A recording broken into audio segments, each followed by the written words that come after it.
I think the dominant narrative is that America has turned a page both on the era of endless wars by getting out of Afghanistan, but also on the era of Trumpism and America first.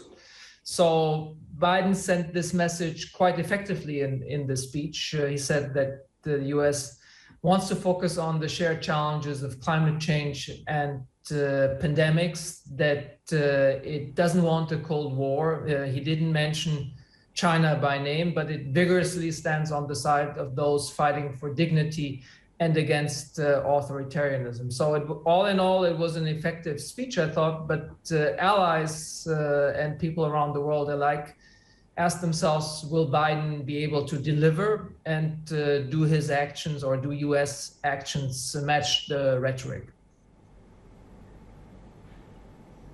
Yeah, indeed. So now it comes down to that credibility argument that I mentioned before. Biden is going to have to put some of these words into action. With regards to the diplomatic dispute that appears to be escalating with France, though, has Biden gone far enough to attempt to resolve this? And how do you see it playing out? That AUKUS deal didn't really land well for the president. It didn't sit well with France at all. France accused the US and Australia of a stab in the back.